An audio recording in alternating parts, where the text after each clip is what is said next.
Assalamualaikum warahmatullahi wabarakatuh.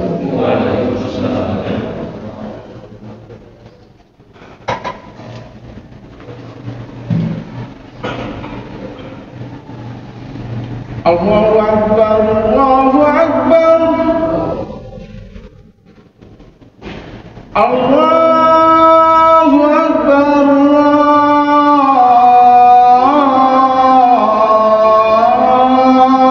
Allahu Akbar. Asyhadu an la ilaha illallah.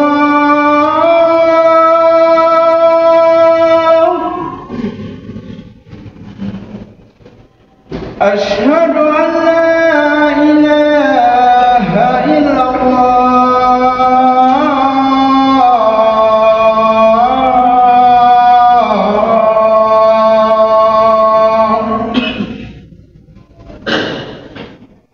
أشهد أن محمدا رسول الله.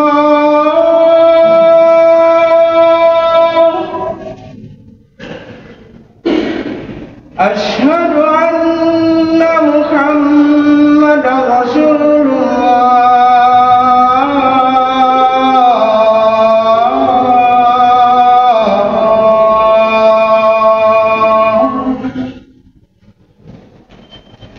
حي على الصلاة.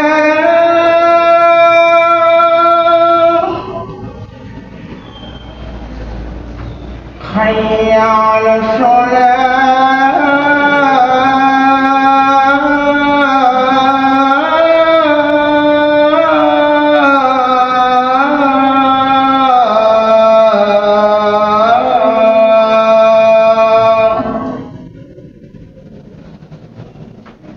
حي على الفلاح.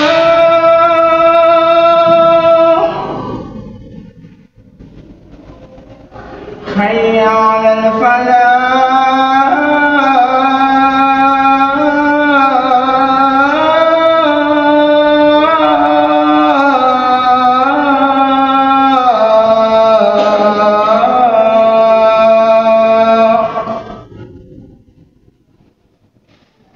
Allahu Akbar, Allahu Akbar. La ilaha illallah.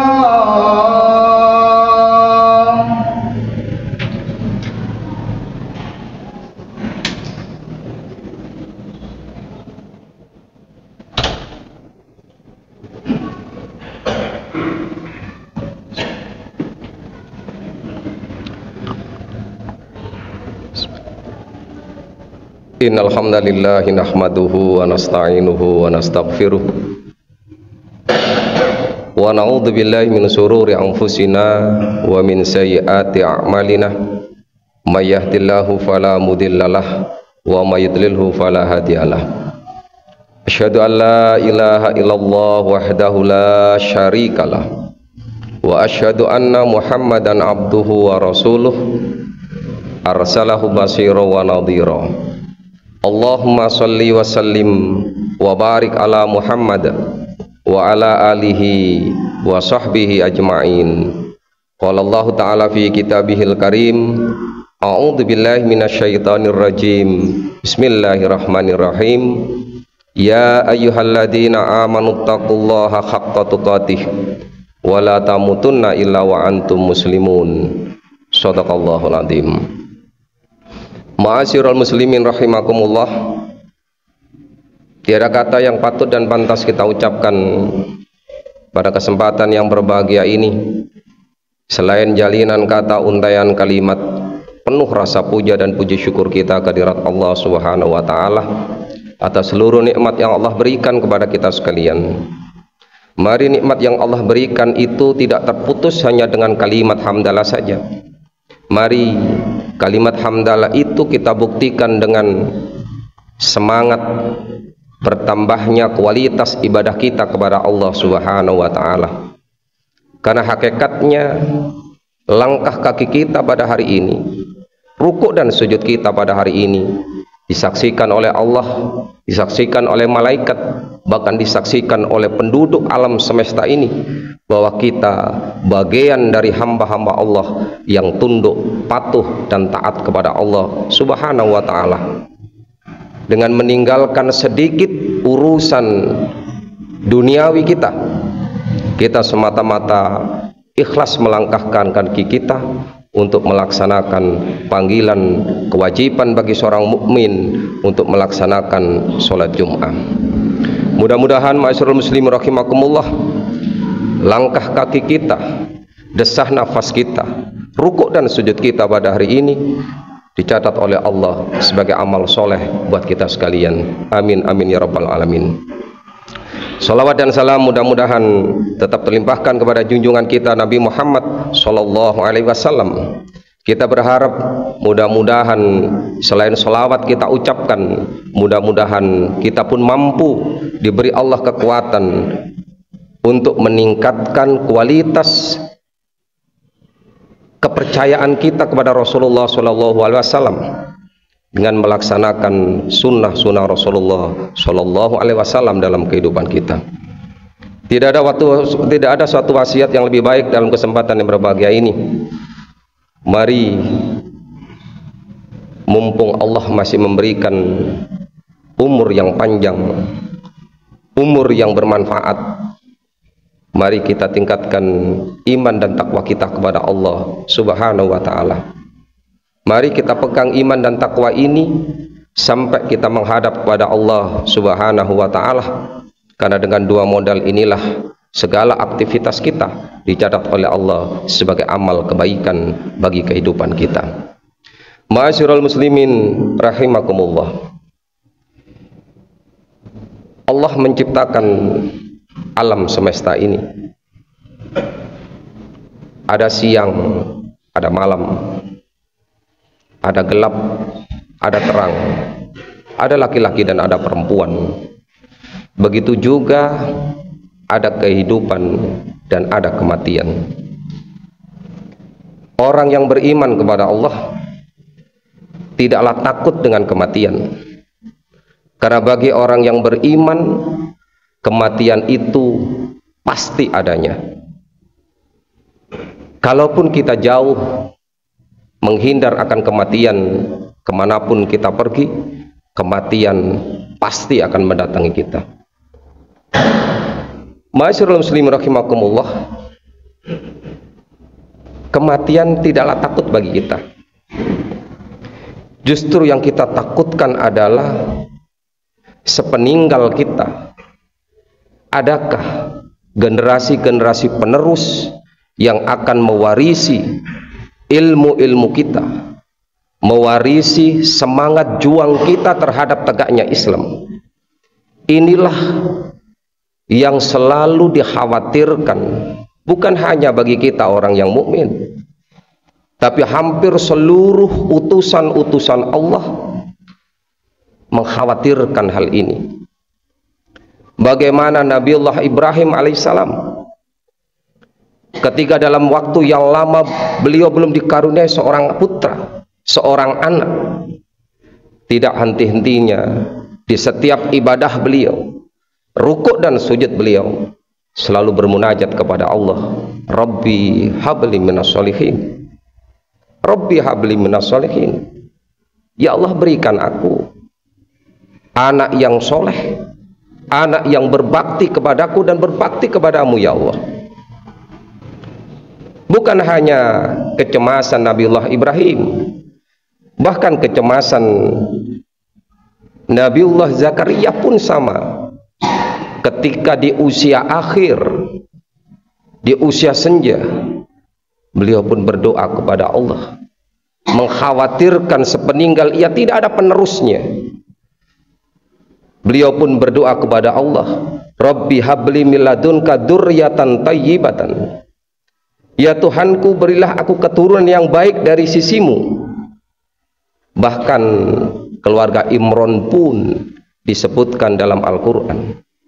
Ketika istri Imron mengandung, istri Imron tidak henti-hentinya berdoa kepada Allah, Inni nadartu laka ma fi batni muharraran fataqabbal minni. Ya Allah, ya Tuhanku, berilah aku min ladunka, dari sisimu, seorang anak, dzurriatan, seorang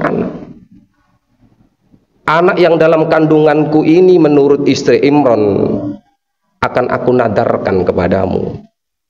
Inni nadartu laka ma fi batni muharraran, agar menjadi seorang hamba yang tunduk berkhidmat kepadamu. Inilah kekhawatiran para rasul, utusan-utusan Allah. Bagaimana dengan kita? Apakah kita pun khawatir jika suatu saat kita meninggalkan dunia ini? Pastikah generasi-generasi kita akan mewarisi semangat kita, keilmuan kita, bahkan ibadah kita kepada Allah Subhanahu wa ta'ala. Hidup harus berkelanjutan. Hidup di dunia tidak perlu kita hindari, karena hakikatnya hidup dunia adalah alam kenyataan, harus kita hadapi. Oleh karena itu, masyarul muslimin rahimakumullah, ketika kita melihat data-data bagaimana bangsa kita ini setiap tahunnya mengalami kemerosotan, harga pangan naik, hampir harga-harga yang ada di luar naik, kecuali harga manusia yang semakin turun. Bagaimana seorang pemuda rela membunuh temannya hanya perkara uang 500 perak saja, hanya karena tersinggung saja perasaannya. Mereka berani membunuh sesama manusia. Kalau kita melihat peristiwa-peristiwa seperti ini, ma'asyiral muslimin rahimakumullah, akankah kita mewarisi putra-putri kita dengan generasi-generasi kanibal seperti ini, tanpa didasari dengan ilmu, amal, dan ajaran-ajaran Allah dan Rasulullah Shallallahu Alaihi Wasallam? Ma'asyiral muslimin rahimakumullah, kita masih ingat di dalam Al-Quran ada satu kisah yang luar biasa. Kisah itu diperankan oleh Nabiullah Yakub alaihissalam. Bagaimana Nabiullah Yakub ketika beliau hendak wafat, mereka mengumpulkan seluruh keluarganya, anak-anaknya ia kumpulkan. Mungkin ketika orang tua kita meninggal, kemudian ada kabar hendak mengumpulkan anak-anaknya, mungkin dalam pemikiran kita seorang tua ini akan membagi waris kepada anak-anaknya. Tapi beda dengan Nabi Yakub alaihissalam. Ketika jelas datang kematiannya, mereka kumpulkan anak-anaknya. Kemudian Nabi Yakub berkata, idza qala li banihi ma ta'buduna min ba'di. Nabi Yakub bertanya kepada anak-anaknya, apa yang kau sembah saat meninggalku wahai anak-anakku? Seraya anak-anaknya berkata, qalu na'budu ilahika wa ilaha abaika Ibrahim wa Ismail wa Ishaq ilahan wahida wa nahnu lahu muslimun. Ketika dengan mantap anak-anak Nabiullah Yakub alaihissalam menjawab pertanyaan ayahnya yang hendak menghadap kepada Allah dengan ucapan yang sangat luar biasa. Ia yakinkan orang tuanya agar mati dalam keadaan tenang. Mereka semua mengatakan, saya akan menyembah Tuhan yang disembah, Tuhan yang satu, yaitu sesembahan Ibrahim, Ismail, Ishak, sesembahan yang tidak ada tandingannya di muka bumi ini, yaitu Allah Subhanahu wa ta'ala. Ma'asyiral muslimin rahimakumullah, tentu untuk mencetak generasi putra-putri anak-anak yang bertauhid seperti ini tidaklah semudah membalikkan kedua tangan kita. butuh proses. Minimal proses itu diawali jauh sebelum kita menginginkan generasi-generasi yang kuat keimanannya, yang kuat keislamannya, yang kuat ketauhidannya. Ma'asyiral muslimin rahimakumullah. Ketika kita berbicara tentang generasi tauhid, mari kita tengok bagaimana Rasulullah SAW selama 23 tahun membentuk satu peradaban masyarakat jahiliyah pada saat itu. Beliau bentuk dalam waktu 23 tahun menjadi generasi-generasi yang bertauhid di hadapan Allah Subhanahu wa taala. Konsep apa yang beliau lakukan sehingga mampu dalam waktu singkat mencetak generasi yang luar biasa? Yang pertama, sistematika ini tidak ada di buku lain kecuali dalam Al-Qur'anul Karim. Yang pertama, Rasulullah SAW selalu mengajarkan kepada para sahabatnya bahwa alam semesta ini Allah lah yang menciptakan. Allah lah Tuhan yang harus kita sembah, tidak ada yang lain. Maka kalimat itu harus kita tekankan kepada anak-anak kita. Kalimat-kalimat tauhid, la ilaha illallah, tidak ada Tuhan kecuali Allah Subhanahu wa taala. Kalimat itu selalu ditekankan oleh Rasulullah kepada para sahabatnya, sehingga para sahabat itu yakin betul bahwa Allah Subhanahu wa taala adalah Tuhan semesta alam. Dan inilah sesungguhnya hakikatnya Allah mengutus 25 rasul, hanya menjelaskan bahwa alam semesta ini Tuhan yang berhak disembah, bukan pohon, bukan hutan, bukan gerumbul, bukan apapun kecuali Allah Subhanahu wa taala. Dan itu ditekankan. Kemudian yang kedua, sistematika yang kedua, selain Allah, selain Rasulullah SAW menjelaskan bahwa Allah adalah Tuhan semesta alam, kemudian yang kedua, bahwa alam semesta ini Allah ciptakan bukan untuk siapa-siapa. Lautan, gunung, apapun yang Allah ciptakan di muka bumi ini, semuanya untuk kepentingan manusia, hanya untuk kepentingan manusia. Kalau manusia sadar bahwa alam semesta ini untuk kepentingan manusia, maka manusia itu akan respect di hadapan Allah Subhanahu wa taala, karena merasa bahwa dirinya tidak memiliki apa-apa. Segala kehidupannya mulai dia bangun sampai dia meninggal, seluruh kebutuhan dicukupi oleh Allah Subhanahu wa taala. Inilah fungsi Allah menciptakan alam semesta ini. Berapa ribu ton setiap hari kita mengambil ikan-ikan dari laut, berapa kubik kita ambil kayu-kayu dari gunung-gunung dan hutan-hutan. Kalau kita sadar semacam itu, masyaallah muslimin rahimakumullah, maka kita akan menjadi manusia yang bersyukur di hadapan Allah Subhanahu wa taala. Kemudian sistematika yang ketiga, kalau alam semesta ini, gunung, laut, langit, tanah tempat kita berpijak, Allah ciptakan untuk manusia. Pertanyaannya, lantas untuk apa Allah menciptakan manusia? Inilah pertanyaan yang mendasar dan yang harus kita tanyakan kepada diri kita sendiri. Kalau alam semesta ini diciptakan untuk manusia, terus manusia diciptakan untuk apa?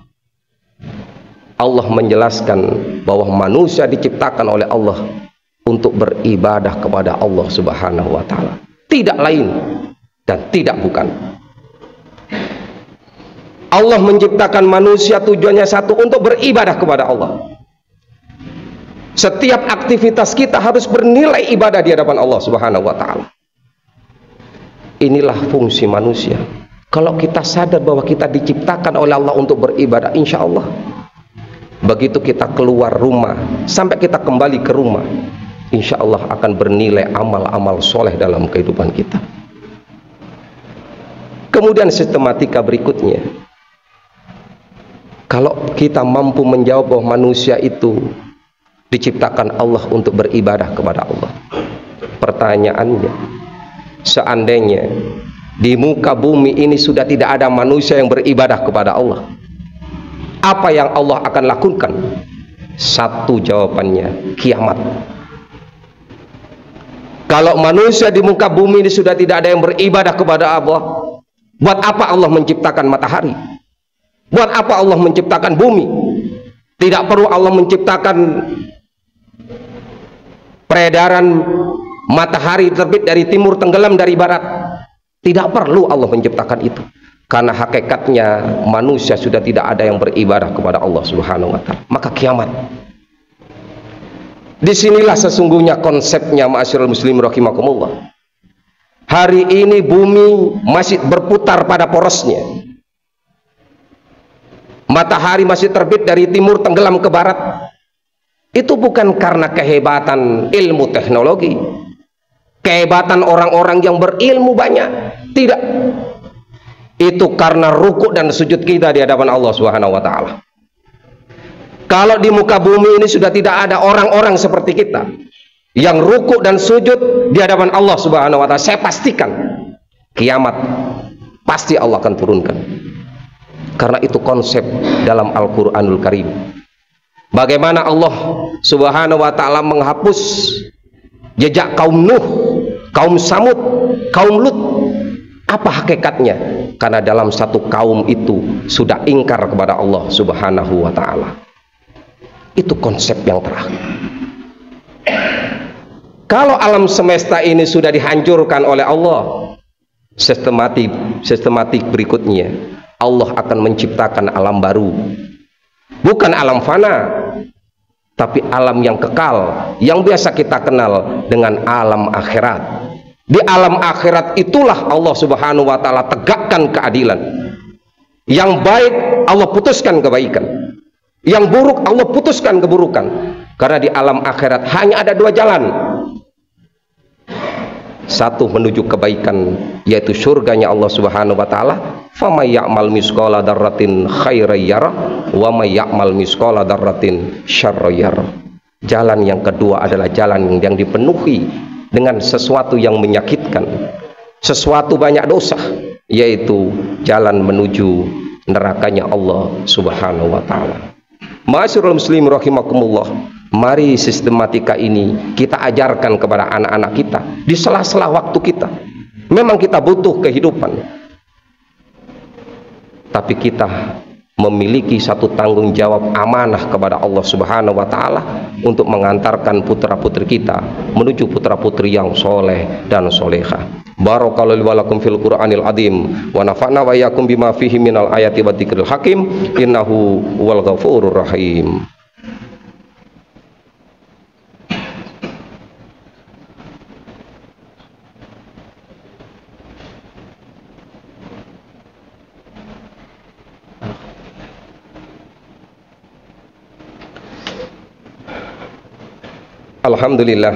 Alhamdulillahilladzi anzala sakinata fi qulubil mu'minin liyazdadu imanan ma'a imanihim.